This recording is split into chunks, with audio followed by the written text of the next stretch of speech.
Welcome back to the Marvel Movie Minute, a daily podcast in which we explore the films of the Marvel Cinematic Universe 1 minute at a time. In this our fourth season, we're looking at Kenneth Branagh's 2011 film Thor. I'm Matthew Fox from theethicalpanda.com. And I'm Andy Nelson from the Next Reel Film Podcast. And today we're talking about minute 58, which begins with Thor finding the hammer and ends with a shot of the hammer. And joining us on the show once again, we have Andrew Darowski, host of the Disney Animation Minute Essentials, and Joe Darowski, host of the Protagonist Podcast. Andrew, Joe, great to have you back with us. I know you all picked these specific minutes. Andrew, I think specifically. What made you pick this series of minutes? I picked this set of minutes. One, because Joseph's not very picky. Okay, that's fair. And so he really just didn't care at all. As long as I had an opinion, he's like, yep, go with your opinion. And I actually, it's mostly for the end of the week. I really like the finale with Thor being successful and then finding out that he couldn't be successful. You know, like it's a really tragic ending of this week. Mm-hmm. And so it wasn't for the hamster fight. Ultimately, it was for the end of the week. But it's still really enjoyable, especially I think out of all the fighting minutes, this is probably my favorite fight minute. Mm-hmm. And I think we'll definitely get to that later in the week. Because I think you're right. In some ways, these 5 minutes, I think, are one of the real pivotal turning points. You know, it's kind of the hero has to hit rock bottom in order to start his redemption arc. Yeah, I think in the Campbellian monomyth, this is the abyss. Yeah. Like when he fails to pick up Mjølnir later on in the week, that is the low point. I like that. Or at least the beginning of his low point. Yeah. Yes. Well, we'll get into all that and more right after this, not commercial break, but right after this important message.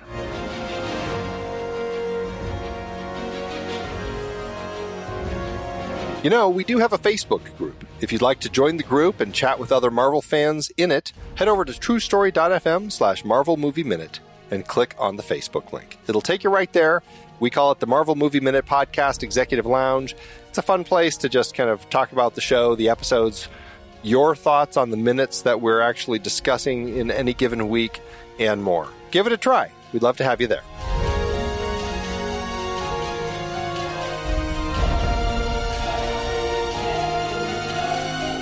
Now he is on the lower level. He's gone the full half circle and he's coming close to the end. He's coming close to like walking out into this little courtyard where Mjølnir is. And I love that like the minute he sees Mjølnir, his face lights up and literally the way he walks changes. Like he has been kind of like sneaking and then he's been running and he's been now it is a 100% swagger. Like this is the cock of the walk, like as he's coming up, back up the path towards Mjølnir. And it's such a great like rack focus too. Like we get Mjølnir, which gives us the power of, oh, here it is. And then it racks to him. And that gives us that swagger that he has. It's great the way that this was constructed. And as I would like to point out, we're back to Dutch angles. Yes. Swagger is such a good description for like this transformation in Chris Hemsworth's performance. Like it's such a clear choice and also the right choice. And I think like we'll talk about this more tomorrow, but it's so important for setting up like why tomorrow hits so hard when because he thinks now it's me, it's the hammer, everything's cool. And of course we get the kind of like, it's a bit of a comedic trope, but a fun one, you know, that he comes around, he doesn't think anything is wrong, and then a punch comes out of nowhere. And I want to talk about that moment, but to back up a second, we do get a wide shot of like him coming down the tunnel and the whole room he's going to be coming into. And I did a whole Zapruder film analysis of that shot. I don't see the person. Like, does this guy just like parachute down to punch him? Does he like run up? What? I think there's enough room for him to come up from the left. Okay. Ooh, is there though? Like barely. Okay, so I'm looking at the wide shot with the Dutch angle. He's got to be coming in fast from the left, right? Yeah, there's no one there on the left. And I've got to say, if Thor was just paying attention to the Dutch angles, he'd know that something was about to go wrong. Right? That's true. That's true. I mean, well, and this is a question for you guys, because this is our first Dutch angle. Have you settled into, like, is there a particular, like, rhyme or reason for the Dutch angles in this film? Because I know some directors will use a Dutch angle to show that a character is off balance, either like physically because they're drunk or intoxicated or doing drugs or something, or like they're emotionally off balance, or there's something that's wrong, right? That like they've made the wrong choice and their world is askew. I don't know if there's a clear reasoning as much in this. In this moment, it feels right because it's like, oh, Dutch angle. One, it creates an interesting way to focus on the hammer and then Chris Hemsworth and like balance that shot. But also like, oh, he's not about to get what he thinks he's about to get. And so it is kind of like his reality is not in line with his expectation. But throughout the rest of the movie, I don't know if there's that much consistency. I think the sense that I've gotten is that the Dutch angles, with probably a few exceptions, but most of the time what they mean is either like the character is out of balance, or the character feels out of balance, or that the audience knows that there's a disconnect between what the character thinks is happening and the actual reality. And I think my sense is, and Andy, you tell me if you have a different view of it, I think Branagh has kind of a similar definition to what you're saying. It's just that his definition of a character off balance has a much broader variable set. But what's your take on it, Andy? I don't know if Branagh was completely using it to that effect the whole time. I mean, there might be some. I mean, certainly we're getting it here as this fight happens. But I think a lot of it, and he said this, that, you know, he loved that kind of comic book look of the Dutch angle, and the fact that so many comic book panes would have kind of that tilted askew view of the world. And so he purposefully wanted to just do a lot of Dutch throughout this. I mean, it's happening all the time. And I don't necessarily think that there's, I'd really have to go back and look at every single Dutch angle shot to see, is there conflict in this particular scene that would lead to this Dutch angle shot? Because I feel like so often he's doing it just because it has a comic book feel, more than anything. Do you think that has anything to do with like the Batman television series too? Because that was, you know, famously tilted. Yeah, because I feel like it's one of those things where I think, I don't know, I'd be curious about the analysis of that as far as like the influence. Like, did comic books influence the Batman TV show to kind of create that, and that show really went far, which then subsequently ended up influencing more comic books to kind of take that more kind of and play around with that in context of each of their the panes in the comics. Joe, you might know this better. I cannot like think of a lot of Dutch angles in comic books themselves. You know, it doesn't strike me as a particularly comic booky thing, but that could also be era based. Heading through the Silver Age, I think you start to see more playfulness with the panels, and there's still going to be things that are iconically very rigid with the panel usage. So like Watchmen, you know, never breaks from its you know, right angles and all its panel grids. But even like Kirby in the Silver Age starts to like really try and give a sense of motion through the panel work, and that's there's an era where like Stanley has Kirby like do a lot of layouts for new artists, and a lot of what he's doing is giving him a sense of how to use a sense of perspective and angles to make what could be a very static shot feel like there's motion within it. So it could be like the positioning of some of the figures within the panels, but then also you do start to see some playfulness with like breaking the panel edges and different panel designs and shapes within it. And my sense is that's more of what Branagh's doing. I went and found a quote that you were referencing. He says, that's how I received the dynamism of the composition in the frames, wide angle lenses with lots of depth. I chose that style for this. You know, he's talking about saying, I see within the panel frame of a comic book. That's how I see the dynamic sense of action. And he also says we made very liberal use of the Dutch angles throughout Thor. The wider camera angle would be Dutched one way, the close-up would be Dutched the opposite, and we flipped that for the reverse shots as kind of an interpretation of comic book style. And in some way, I mean, the whole movie, and I think Branagh said this, the whole movie is about being off balance, you know, because the whole movie is about either the people from Asgard who are thrown to Earth or the people from Earth who are experiencing, you know, gods among them. And like, it's all sort of a fish out of water story from both sides. This does also make me think, in the age of all the different cuts we get, I hope some editor somewhere has put together the Dutch cut, you know, in which it is just like the entire movie as Dutch angles. So if we can get the hashtag release the Dutch cut going, you know, please, Twitter, you brought the Zack Snyder thing into existence. Let's see if we can bring this back. I mean, it's a lot of it. I mean, in some ways it feels like When Ang Lee did his Hulk version, and his way of bringing in the sense of comic book panels was very explicit and overt and unavoidable. I think this, well, like once you're looking for it, yes, you see it everywhere, but I think there are viewers who watch Thor and never notice a Dutch angle and would never comment on, oh, there are too many Dutch angles. And so I think he's trying to capture some of that comic book feel, but in a subtler way than what Ang Lee chose to do. And I don't mind either. Like, I don't think the Ang Lee one is a failed experiment because of the the comic book panel stuff that he does. Yeah, I have fun with that one. And that the quote about like viewing it with comic books, it does kind of recontextualize like the way that I picture the shots where he's like, okay, wide shot, close up shot, like what depth am I choosing for this sort of stuff? It, knowing that there's that kind of intention behind it makes me reconsider how I view it.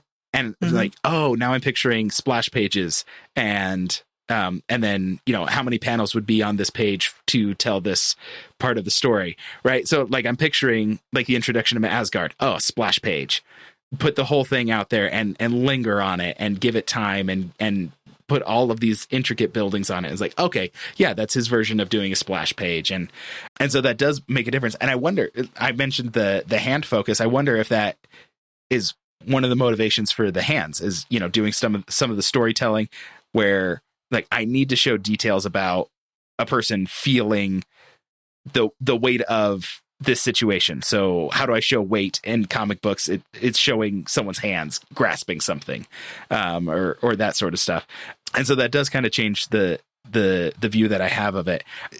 Ultimately, the other thing I love about the Dutch angles is it does make me think of another film that I love, which is The Third Man, which is famous for the tilted angles. And it makes me wonder, it's like, which one's more tilted? Like, is it Thor collectively, and then I'm like, oh, but like, do you have to calculate how much the angle is tilted, or like or the amount of shots? Yeah, is it per shot, or is it total degrees? Listen, I told my geometry teacher in 10th grade that I would never have to use this stuff, so don't tell me it's going to come into my podcast world now.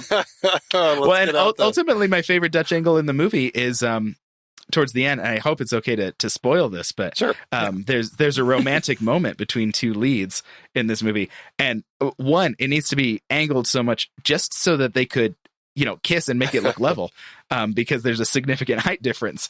But if you look at the horizon behind him, you're like, what is this angle that they've got? and I got to answer the point when you brought up earlier. I'm that person who I've talked before on this podcast. I'm a dirty casual. I have enjoyed some comic books, but mostly I love these things as stories on screen. And yeah, the first time I saw Thor, over the course of this podcast, Andy's been kind of giving me a crash course in like filmmaking vocabulary. When I walked out of that movie, I probably made a comment about like, yeah, the movie made me feel kind of off balance the way the characters did. But I don't think I would have been able to tell you, oh, it's because of this weird angle thing that they did. So I think, yeah, Joe, you're right that probably there are people who like got the experience that he was trying to convey, but without having any like conscious understanding of how it happened. Yeah, I mean, any good director is trying to manipulate the audience to feel certain things, and that word manipulate can feel very loaded, but that's what all art is. Yeah. Like, how do I get the emotional response I want? And this is a choice he made that is very divergent from the rest of his cinematography, I feel like, and also from like what most films have. But that doesn't mean it's ineffective. It just means for some viewers who like to nitpick things, they may notice it and start to say like, no, he's just always doing the Dutch angle and there's no reason behind it. I think Branagh's a pretty deliberate filmmaker. He's a pretty deliberate storyteller. I think he had a reason behind what he was doing. Yeah, certainly. So then we do get this kind of great tropish moment, but again, kind of like manipulation. Trope to me doesn't necessarily mean bad. Sometimes that can be really helpful. Mm-hmm. And I love that like he's just out of nowhere, he gets punched. My interpretation is going to be, look, we know that S.H.I.E.L.D. has some cloaking technology. This agent had a cloak on. Whatever it is, but now we get this kind of great fight. And when you commented, this is kind of like the best part of the fight. What is it you love so much about what we see here? I mean, this is the first time that in this whole sequence, Thor is fighting someone who fights the same way as him, right? This is the first person who takes the punch, and it really actually surprises Thor quite a bit. He's like, but I just punched you. And everyone else has just immediately gone down, right? Like he's kicked down the stairs, and it's 3 or 4 guys are immediately out of commission. And this guy is, as we described Thor's fighting style earlier, just the brawler. He's like, no, I'll take the hit. I'm not going to worry about like trying to dodge it or anything. I'm not going to spin around. Right. Like I take the hit and then I hit you. And if I hit you more times or hard enough, ultimately you'll go down, whether or not I've suffered damage in it. And so, yeah, like it's the moment where he's got someone who's got his same style and like his same level. Yeah. For this fight. Yeah. It's the same fight level, but it's also, and this is a great callback to what happened on the Frost Giants planet. It's again showing that he loves a good fight. You know, he gets knocked down, and you see this great like swagger smile on his face of like, "You're big. I fought bigger." And it's just to me, it's like that moment where the first Jotun, knocks him halfway across the battlefield, and it's like, that's more like it. You know, I like seeing that same energy is there of he's happy to have a worthy opponent because now he feels like I can tell people about beating you up. That's going to be a good story, not like these, silly agents who just all bunched up on a staircase. And the cockiness that he has continues as he says that line. And even as he's saying the line, his head is still kind of like he's got that swagger in just the way that he's moving his head. Like it just, he's so cocky in all of this. And you were right how like he punches the guy in the face and is surprised that the guy is still standing. And I love that moment where it's like all of a sudden this guy is a challenge. And so it's fun. And that's what makes this. It makes it fun and frustrating for me. I'll talk about that in a moment. But yeah, I think it was Matthew who mentioned in an earlier minute. It's kind of like heading towards the boss fight. Like he's gotten rid of the minions, and now this is the last threshold guardian before he, in Thor's mind, like, okay, I'm going to go claim victory. But this one is more worthy than the ones that I've been dispatching. And I just love, we kind of mentioned this before. I love that it's just two big men wailing on each other. Like I love Shang-Chi. I love a good martial arts fight. But in the last 10, 15 years, it sometimes seems like every hero knows how to do flying double kicks and crazy dodges. And when I play D&D, I tend to max out my strength and use dex and dodge the dump stat. So that's fun, seeing these two people just grabbing each other and wrestling. It is. I mean, because they do take it outside and then it turns into mud wrestling, right? I mean, after this, as he's called in the script, the huge shield agent. The rest are just shield agents. This is huge shield agent. They really go to blows and they actually burst through the wall of the hamster cage and end up kind of rolling around and kind of tussling in the mud. So it definitely is very much that sort of fight. Yeah, and I love that moment especially because we've talked about how kind of sterile that was, and sort of go from the sterile inside to just the mud and the dirt of the outside is just such a great visceral moment there. Mm-hmm. So, like you said, he's just called Huge Shield Agent, and I looked in the credits, I couldn't find anything. There's a couple people listed as uncredited Shield agents, but I don't think they match up.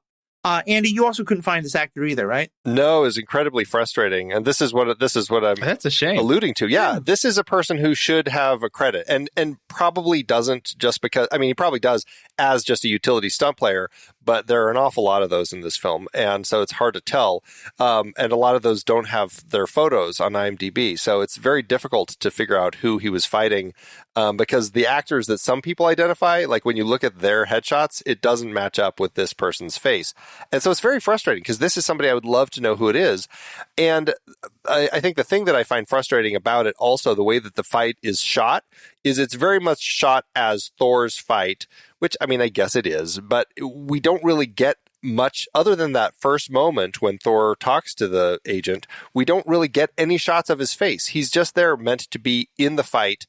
It's not about him. It's just somebody for Thor to beat. And that's something that frustrates me because I feel like if this is an actual potential opponent for Thor, I feel like we should have a little more from the person and at least some other face shots from the person. Mm-hmm. Mm-hmm. Yeah, once it goes outside, they take their fight out of the kind of sterile, well-lit area. It's just so much. Even if there was a face shot, would we be able to tell? You barely tell it's Chris Hemsworth in some of the shots.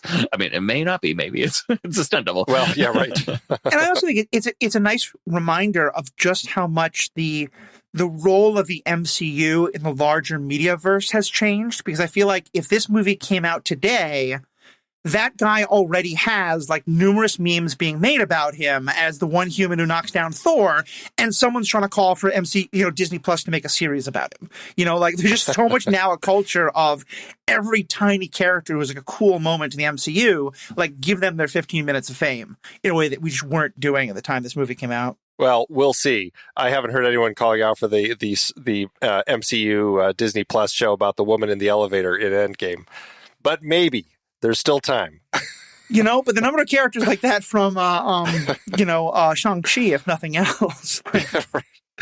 Okay, so and then we do get this, like, the fight pretty clearly ends, although there's a coda that we're going to discuss, but with Thor pulling his one, like, little bit of martial artsy moves. He does this great, like, jumping up double leg kick. And here, to me, I think someone of you commented as well, like, this feels like a good use of slow-mo here. Mm-hmm. Yeah, like, he really jumps up and just both legs kicks. And, like, that's a hard move to do. And so I'm sure they, like, are filming and it's like, okay, we need to get a really good one of this because we're going to make this look good. And it does, like, also the slow motion, like, makes it look extra good because, like, you can't really fake that hit. Mm-hmm. Like, a stunt person took that kick to the chest. Yeah. To the clavicle. It is, like, so high up. It is way up high. Like, right in his throat. Yeah. This and there, it's actually a speed ramping moment that we have here, which is cool because it starts off regular speed and then they ramp the speed down to get that slow mo of the kick, and it's a fantastic use of that. And it's still, there's just enough darkness on Thor's face where I'm like, is that Hemsworth? Is it Hemsworth in a rig or is it a stunt person doing this? Like I couldn't quite tell. Does anyone know enough about actual violence? Human on human fighting. Is that an effective move to do? It looks cool. Well, it would take me down. I'll tell you that. Are you going to be able to have any like real force behind a kick when you're not on the ground anymore like that? Yeah, true. Yeah, like half of your momentum is pushing you the other way then, right? Yeah. Yeah, I've got to think there can be something like pretty substantial, but I don't know for sure. Because we're outside my area of expertise. Yeah, you're definitely losing some of the momentum because it's gonna start pushing you back. Right. Well, in fact, I mean, this has to be the final blow because you're going to wind up on the floor yourself, and if you just stumble them back a bit, you're not in a good situation after this kick. Or if there was one more shield agent coming flying in, like you're down already. So one thing that kind of occurs to me might be happening here, and just because we're doing this like in-depth analysis, you always kind of look for new meanings. I know that Thor didn't hear Odin say like the whole thing about when you be worthy, but it seems like that's kind of associated. Like and a major theme for Thor has been that he thinks he's worthy of being the next king because he's a badass fighter and that he doesn't get the things you actually need. And I wonder if on some level part of what this is about, this whole scene is about, is Thor feels like that what he's doing is showing that even without the hammer, he can kick the ass of anyone, and that's why he thinks he's worthy of the hammer. You know, that for him, like, him winning this fight is even more proof that like he's going to have his hammer and everything's going to be great. Am I just headcanoning out the wazoo, or is there some aspect of that here? Yeah, like you said, I don't know if he's even aware of like any kind of worthiness concern. Right. And and if he doesn't have that motivation factor in, then it does make a little bit of difference. And if he does have a motivation factor, it does make a difference. So that is an interesting thing to think about. It's like, okay, does he know or not know that there is going to be some sort of factor in whether or not he's able to do this? And obviously he doesn't seem to have any thought that there's any reason that he couldn't just pick up the hammer. Yeah. So he doesn't have any doubts. His motivation definitely seems to be, I just need to get to the hammer and everything's fine. Yeah. And, but I mean, to your point, like just the way that you're right. I mean, we talked about like how he's not just killing everybody. You know, he's a good person who's not just killing all these people. He's just putting them out of commission so that he can kind of keep moving on. But I will say the end of this fight, though, like if there's a moment that all of a sudden like crosses from worthy to unworthy. Was he worthy until this last kick? Well, that's a good question.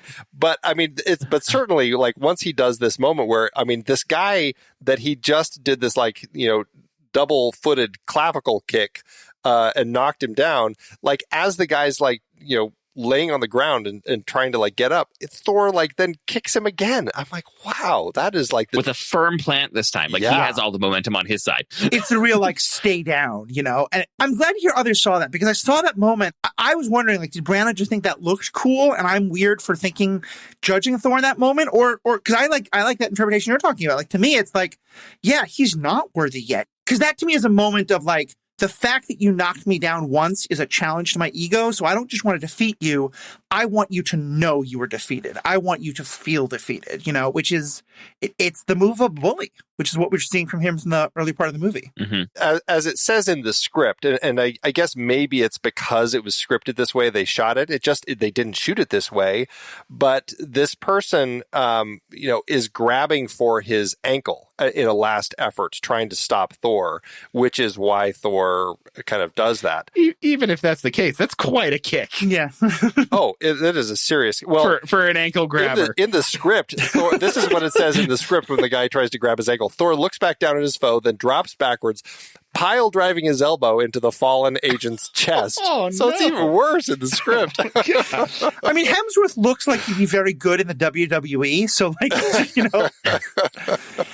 and what I love is that, so the last two shots, I think further kind of illustrate this idea that he's not what he thinks he is. Like, we have this moment where he's so dirty and he wipes the mud away from his mouth. But as far as I can tell, it doesn't make a difference. With a dirty arm. Yeah. It makes a difference. It makes it worse. Yeah. Was he supposed to be wiping blood? I wasn't sure if it's supposed to be wiping blood, but he just ends up smearing dirt across. It's an odd moment because nothing seems to have been gained. And to me, it's symbolic, especially with the second one, of he then sees the shot of the hammer through the translucent plastic. And to me, again, it's a fun shot, but I also feel like there's an element there of he's close to the hammer, but there's still a barrier between the two. And he doesn't even realize that. But to me, it was just a very effective shot of him seeing the hammer like that. I do like the composition of that last shot in this minute. Yeah, it's one of those moments that I there are a lot of moments throughout this, Dutch angles or not. I think Kenneth Branagh really was showing, as a director, he knows how to capture strong moments like that, and seeing the hammer through that kind of that plastic wall illuminated the way it is. It's striking. And we never really get any of that in the minutes this week, but or any of what I'm about to say. Like he does colors. Pretty strikingly. He's big on the teal and orange contrast, which I know is a common one that gets used a lot, especially in sci-fi, but this isn't as much sci-fi. And so he's really using it in kind of a different way, where he's doing it like the nebulas in space or as neon lights. And he's doing the blue and the orange, the stereotypical blue and orange. But I think he does it in a really nice way. Well, look at the red of Thor's cape that you see throughout the film. Yeah, and he does reds and blues and in this fight, I think... And golds, a lot of gold. Oh, yeah. This whole sequence really comes up because it's like the bright white of both the lights and the tunnels, but then against there's the dark muddiness. It's all blacks and dark blues of where the fight is, and it's a great contrast. Yeah, and I think it's the very sterile technological side of the shield space versus this very natural, dirty, gritty mud. And I think the one thing that to try and make Thor fit into the Marvel universe, they're trying to blend the sense of natural wonder and science and technology, into what is an Asgardian. It's a little bit hand wavy this of both. Super advanced science and magic is happening. Right. Definitely. Well, I think it's about all we have for this minute. Any of the last comments or questions you all wanted to bring up? I would not want to be kicked like that. Yeah, I would choose not to. No. That's fair. What I love is that Clint is just up in this bucket in the rain watching this whole thing. As we find out, he give him some popcorn because his loyalties are shifting. He could have gotten a clean shot at least once in this whole process. Oh, yeah, maybe the gust of wind moved his little nest up there. He's waiting. He's waiting for that order from Coulson. Well, thank you. Thanks everybody for being a part of this. Andrew and Joe, we've been talking about some of the work you all do. For each of you, is there kind of one episode or one sort of series of your podcast that you'd say if someone wanted to really get the essence of what you're doing, they should check out? Oh, that's a tough one. I'm doing this, a movies by minutes thing. So it's hard to think of, a prime example when you're so close to the whole movie. I don't know if you guys feel this particular week is strong. That's fair. Yeah. I will say, I think there's improvements in our second season over our first season. Is there a piece of Disney media that you're really excited to do, even though it might be some ways down the line? I'm excited about a lot of them. After 101 Dalmatians, I think we're doing Tangled and then Fantasia 2000, which is one that I'm really excited for. Fantasia 2000, which won't be by minute. We'll do that by segment. But it's not like the most popular Disney movie, but I'm really, really excited to talk about it because I think it's really fun. I think the Fantasia concept is something that Disney should be revisiting more regularly. Mm-hmm. And I would really, really, really like to see another Fantasia film sometime. Nice. In the tradition of the two that already exist. And for you, Joe, is there like one particular protagonist that you really kind of love that episode of, or one that you're really excited to do an episode on down the road?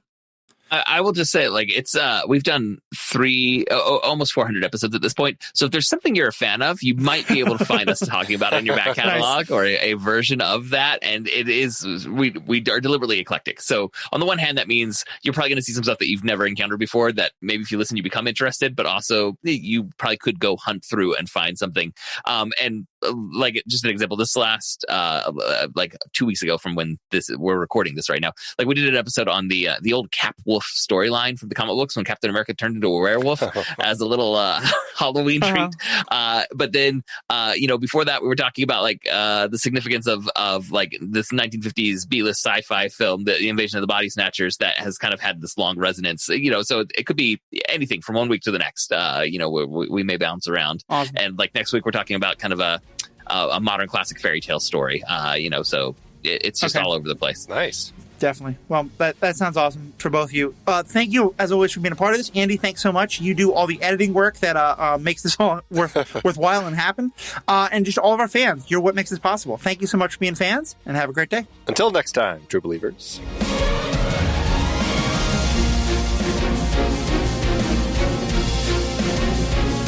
Marvel Movie Minute is a production of True Story FM, engineering by Andy Nelson. This season's music is One Last Ride by Martin Puringer. Find the show at truestory.fm, and if your podcast app allows ratings and reviews, consider doing that for this show.